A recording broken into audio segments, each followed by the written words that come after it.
¿Qué tal, amigos? ¿Cómo están? Bienvenidos otra vez a Creciendo en Familia a través de Guadalupe Radio, Televisión. Ahora estamos aquí inaugurando este programa y lo hacemos con nuestro buen amigo Francisco Alcalá, que es terapeuta y que obviamente es un hombre muy entregado a su trabajo. Además, les comento, él tiene también, es parte de un proyecto muy bonito, el Viñedo de Raquel, que año a año hacen eventos en los cuales ayudan a las mujeres que han sufrido del aborto, voluntario o involuntario, obviamente. Muchas se han visto forzadas a hacer un aborto, pero quedan las heridas todavía.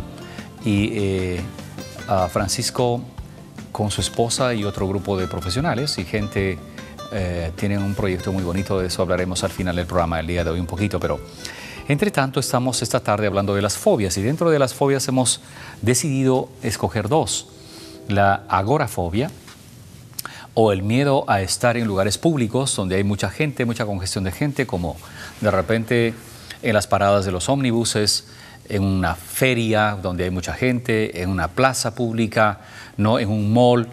Ese miedo, ese pánico a estar dentro de ese grupo de gente. Y hemos definido también de que la mejor cura para ellos es enfrentar los miedos de una forma guiada, orientada, hacer ejercicios de relajación, que es muy importante porque eso disminuye los niveles de ansiedad y de palpitaciones cardíacas, de sudoración, de miedo, obviamente, ¿no? Así que, y en esta segunda parte del programa, en estas dos secuencias que nos quedan, hablaremos de otro tema que es muy importante: la fobia social.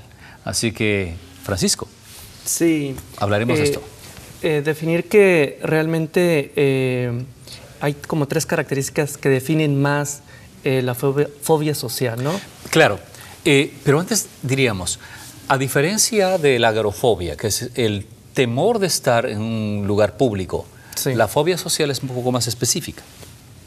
Así es. Por ejemplo, son los temor a ser avergonzado, a enfrentarse en un público enfrente, de alguna manera el que pueda uno tener una relación con alguien inesperado. Una entrevista de trabajo. Una entrevista de trabajo. Y te anula completamente, porque hay gente que dice: yo no sé por qué mi hijo ya terminó la universidad, ha sido un muchacho muy brillante, porque obviamente lo ha hecho, pero tiene un temor terrible de ir a las entrevistas.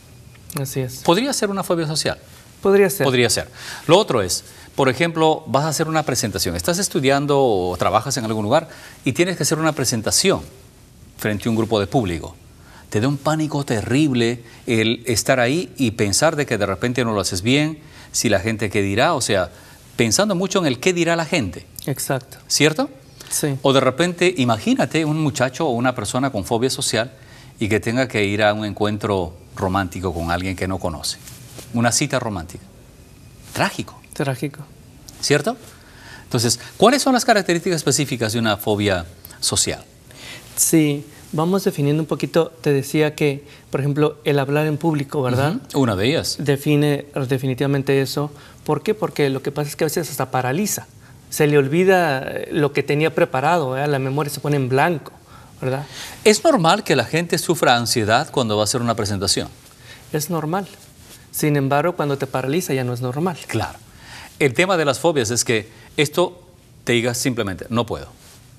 Exacto. No puedo. Te bloqueas. Te bloqueas. Aun cuando tienes una preparación previa, aun cuando has estudiado y crees que lo has ensayado, pero cuando estás en el momento mismo, en el escenario donde lo vas a hacer, obviamente te bloqueas.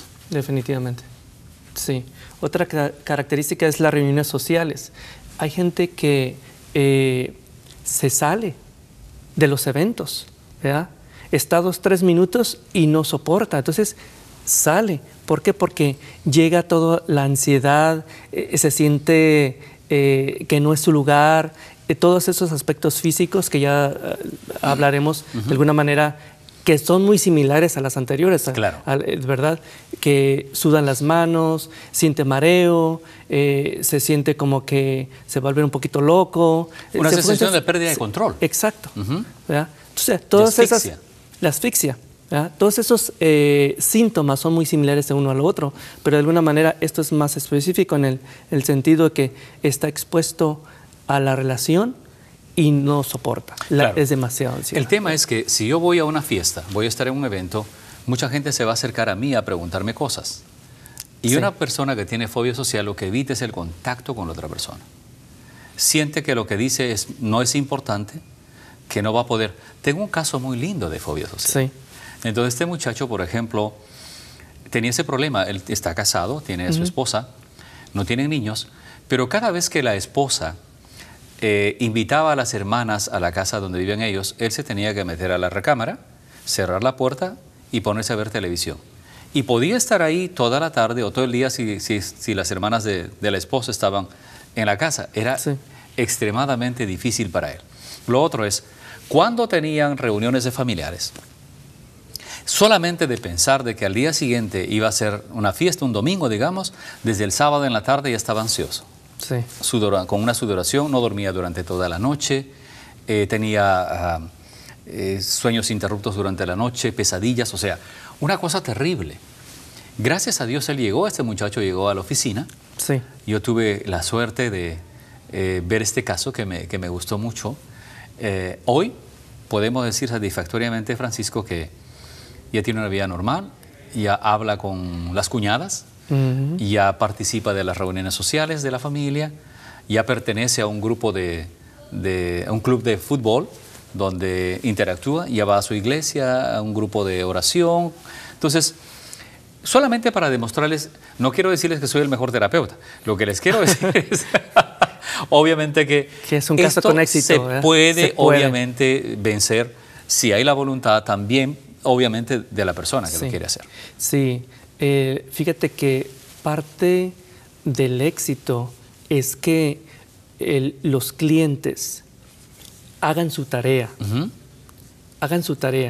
y es parte del que ellos tomen conciencia y se expongan ellos mismos, porque una parte del tratamiento es que uno les va explicando el proceso con ejemplos, pero en realidad ellos la tarea la hacen al exponerse poco a poco en las reuniones, como decías tú.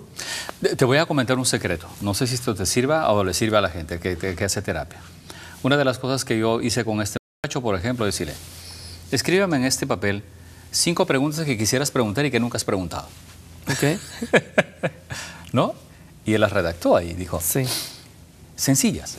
¿Qué quisieras preguntar a alguien en una reunión? Porque el temor de él era preguntar interactuar con las hermanas, con las cuñadas. Y dije, escribe lo que quisieras preguntarle. Sí. Pues, ¿cómo estás? Y ¿cómo te fue en el trabajo? Cosas sencillas. Dije, ok, tienes un cuestionario de 5 preguntas. Ahora, estas memorízatelas, tienes todos estos días para hacerlo. Y el día sábado, cuando lleguen las hermanas, pregúntales a cada una más o menos las preguntas similares. Sí. Dije, lo haces y regresas. Si no lo haces, mejor no vengas. Sí. ¿Y qué pasó? Lo que hiciste ahí en realidad fue prepararlo a la ansiedad previa. O sea, él se expuso, ¿verdad? Previamente estuvo expuesto a la ansiedad. Sí. Cuando ya practicó efectivamente, fue un paso más. Porque lo practicamos en la consulta. Exacto. O sea, le dije, haz de cuenta que yo soy tu cuñado, pregúntame. Sí. ¿No? Y obviamente podía notar al principio su nivel de ansiedad, comenzó a incrementarse, ¿no? Sí. Pero como tú acabas de decir, o lo dijiste en la secuencia pasada, controlar a través de la respiración, de los ejercicios de relajación mental, le ha ido muchísimo a él y ha ido obviamente mejorando cada vez. Otra cosa que hicimos con este muchacho, y estoy explicando esto porque mucha gente lo padece y de repente no se anima a ir con un terapeuta. Sí. No piensa que esto es algo que ha venido con ellos, que alguien le hizo una maldad o una brujería, cosas por el estilo, pero son cosas que ocurren con la gente que los inmoviliza.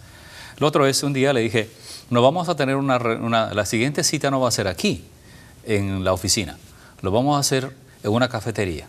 Y voy a mencionar el nombre, le dije, te encuentro en el Starbucks. El solo escuchar él comenzó a temblar. Y le dije, tranquilo, relájate, relájate, relájate. Sí. Y logramos que él ingresara al lugar, ¿no? Porque tenía las dos cosas, un poquito de agorafobia y otro poco de fobia social. Y el éxito fue el hecho de que él se animara a hacer el pedido del café. Claro, me tomé mi café gratis. Me invitó al café.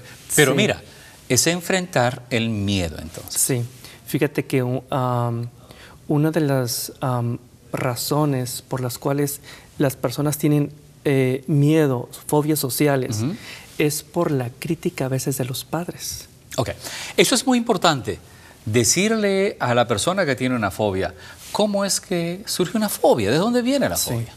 Sí, sí. Viene a ser crítica de los padres, o sea que no les dan la posibilidad de expresar sus sentimientos adecuadamente. O sea, los reprimen, los avergüenzan, los humillan, de tal manera que en ellos van introyectando, no puedo, no sé, un temor, un miedo. Vamos a tener que ir a una pausa comercial y me gusta mucho esa parte. Vamos a explicar cuando regresemos de la pausa comercial, amigos, de dónde vienen las fobias, ¿no? Y cuál es la raíz para que usted, si es un padre de familia, evite hacerlo así, ayuda mejor a sus hijos. Vamos a una pausa comercial y regresamos aquí en Creciendo en Familia a través de Guadalupe Radio TV.